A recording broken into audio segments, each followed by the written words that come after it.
Bro அவர் என்ன body building சாமியாரா? உடம்ப பார்த்தா அப்படி இருக்காரு, ஏதோ யூனிவர்ஸ் ஒலிம்பியன் என்னென்னமோ சொல்றாங்க, அவரை பத்தி செய்திகளை படிச்சா அப்படி இருக்கு. ஆனா சிவபெருமனை பத்தி அழகா பேசுறாரு ப்ரோ, சாமியாரா ப்ரோன்னு கேட்டாங்க. ஃபிட்னஸ் டேஸ்ல பார்த்தீங்கன்னா நான் அட்டன் பண்ண எல்லா கிளைண்ட்ஸும் வந்து காம்ப்ளிகேட்டான கிளைண்ட்ஸ், தெய்வ பக்தி இல்லாதவங்களும் ஒரு மன உளைச்சலையும் மாதிரி தான் ஃபிட்னஸ் சரியாக வருவாங்க ரிசல்ட் வரேன்னு சொல்லிட்டு. அப்போ நான் என்ன பண்ணேன்னா என்னோட பாசிட்டிவ் ஃப்ரீக்வன்சி மூலிமா அவங்கள வந்து இன்ட்ராக்ட் பண்ணி ஒரு மாதிரி ஒரு ட்ராக் பண்ணி போனேன். ஒரு பெரிய போர் போயிட்டு இருக்குல்ல, தமிழ்ல மந்திரங்கள் சொல்றதா இல்ல சமஸ்கிருதத்துல மந்திரங்கள் சொல்றதா அப்படின்னு சொல்லிட்டு நீங்க வேர்ட்ஸுக்கு ரொம்ப ஒரு பவர் இருக்கு, அந்த வைப் இருக்குன்னா சொல்றீங்களே, நீங்க கரெக்டா சொல்லுங்க. 12 மணிக்கு ஒரு அத்தகால பூஜைன்னு சொல்லுவாங்க சிவனுக்கு. 12 மணிக்குன்னா நைட்டு 12 மணிக்கு. ஓகே, ஆமா, அது வெரி பவர்ஃபுல். நீங்க வந்து தூங்கிடுவீங்க, ஆனா அந்த 12 மணி உட்காந்து பண்றது ரொம்ப கஷ்டம். நீங்க வீட்டுல பண்ணுவீங்க.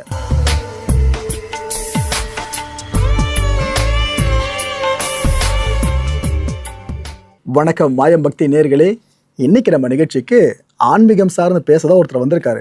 அதுவும் சிவபெருமானை பற்றி பல விஷயங்கள் கிட்ட கேட்டால் புது புது தகவல்களாக வேறு கிடைக்கும். இந்த பாடி பில்டிங் இருக்குல்ல, அதில் இந்தியாவில் கோலோச்சிரவங்களில் விரல் விட்டு மட்டும் தான் எண்ண முடியும். அதில் ரொம்ப ரொம்ப முக்கியமான இடத்துல இருக்கவர், தமிழ்நாட்டை ரெப்ரசன்ட் பண்ணி நம்ம எல்லாருக்கும் பெருமை வாங்கி கொடுத்த கார்த்திக் ஈஸ்வர் இருக்கார்ல, அவர்கிட்ட தான் ஈஸ்வரனை பற்றி பல விஷயங்கள் கேட்க போகிற நிகழ்ச்சிகளை போகலாம். வணக்கம் கார்த்திக் ஈஸ்வர். வணக்கம், நல்லா இருக்கீங்களா? நல்லா இருக்கு, எப்படி இருக்கீங்க?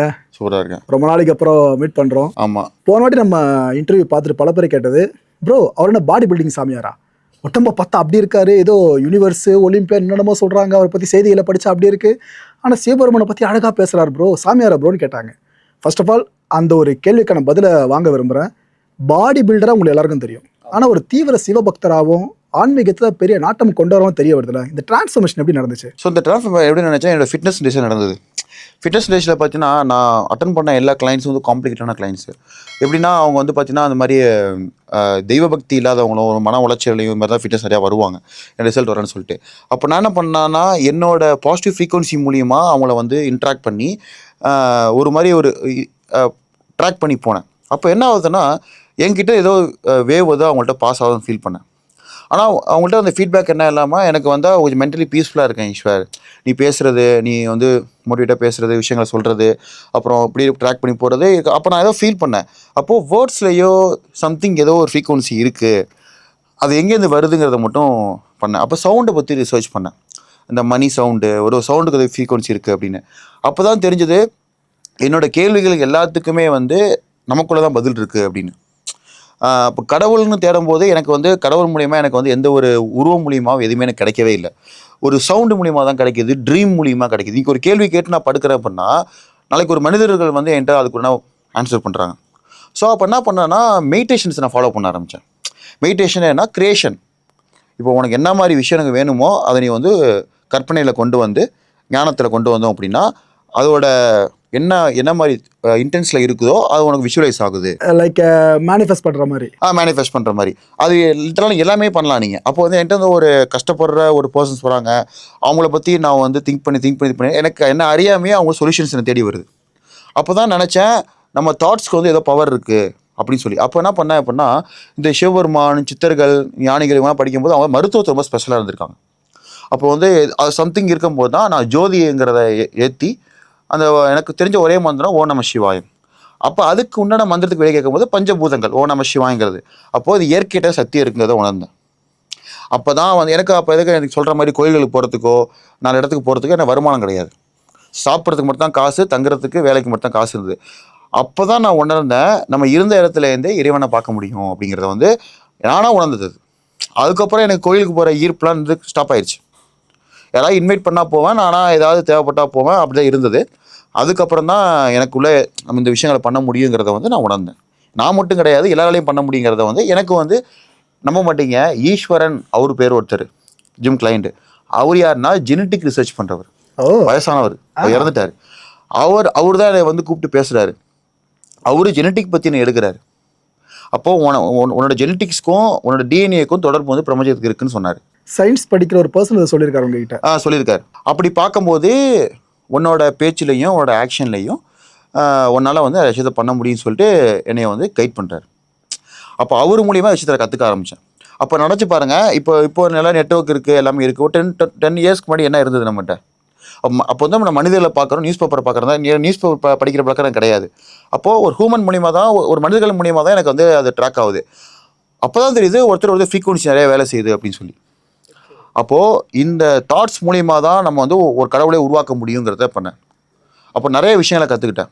அப்புறம் ஜீசஸ் பற்றி ஒரு சில விஷயம் தெரிஞ்சுக்கிட்டேன். அப்படிங்கும்போது நம்ம தான் வேறு வேறு பேர்கள் வச்சுக்கிட்டோம், ஆனால் சக்தி ஒன்று தான் இருக்குது. அது மெயின் பவர் வந்து வேர்ட்ஸில் இருக்குது, வேர்ட்ஸ்க்கு அப்புறம் தாட்ஸில் இருக்குது அப்படின்னு. ஓகே, இப்போ வேர்ட்ஸில் சொன்னீங்கல்ல, இதில் தான் நிறைய பேரும் கொஞ்சம் கான்ட்ராஸ்ட் ஆவாங்க. எப்படின்னா, ஒரு பெரிய போர் போயிட்டுருக்குல்ல, தமிழில் மந்திரங்கள் சொல்கிறதா இல்லை சமஸ்கிருதத்தில் மந்திரங்கள் சொல்கிறதா அப்படின்னு சொல்லிட்டு நீங்கள் வேர்ட்ஸுக்கு ரொம்ப ஒரு பவர் இருக்குது, அந்த வைப் இருக்குலாம் சொல்கிறீங்களே, நீங்கள் கரெக்டாக சொல்லுங்கள். தஞ்சாவூரில் பிறந்தவர் எதில் மந்திரம் சொன்னால் சூப்பர். நான் என்ன பண்ணேன் அப்படின்னா, இந்த இந்த சான்ஸ்கிரிட்டு தமிழ் எடுத்து பார்க்கும்போது அதை வேர்ட்ஸை மீனிங் பார்த்தீங்க அப்படின்னு வச்சுக்கோங்களேன், மெயினாக வந்து தடைகள் விலகணும், ஆரோக்கியம் வேண்டும், புத்திர பாக்கியம் வேண்டும், கல்யாண யோகம் வரணும், வீடு பாக்கியம் வேண்டும், இப்படி தான் எல்லாத்துலேயுமே வந்து பாசிட்டிவ் வேர்ட்ஸாக தான் இருக்குது. எப்படி எடுத்து பார்த்தாலும் வருது. அப்புறம் வந்து பித்திருக்க தோஷம் விலகணும், கிரக கோளாறுகள் விலகணும், அது மாதிரி வந்து எல்லாமே வந்து விலகணும், விட்டு போகணும், ஆரோக்கியம் வேண்டும், ஆரோக்கியம் ஆரோக்கியம் ஆரோக்கியம் பொருளாதாரம், இப்படி தான் எல்லாத்துலேயுமே இருக்குது. அப்போ தான் நான் உணர்ந்தேன், இதை நம்ம டெய்லி சொன்னால் என்ன, டெய்லி ரிப்பீட் பண்ணால் என்ன. இப்போ early morning and mid night. So நிறைய பேர் நினச்சிட்டு இருக்கிறாங்க ஏர்லி மார்னிங்கு அண்டு கோயில் போகிறேன்னு வச்சுக்கலாம். ஆனால் 12 மணிக்கு ஒரு அத்தகால பூஜைன்னு சொல்லுவாங்க சிவனுக்கு. 12 மணிக்குன்னா நைட்டு 12 மணிக்கு. ஓகே, ஆமாம், அது வெரி பவர்ஃபுல். நீங்கள் வந்து தூங்கிடுவீங்க, ஆனால் அந்த 12 மணி உட்காந்து பண்ணுறது ரொம்ப கஷ்டம். நீங்கள் வீட்டில் பண்ணுவீங்க? 12 மணிக்கு பண்ணியிருக்கேன்.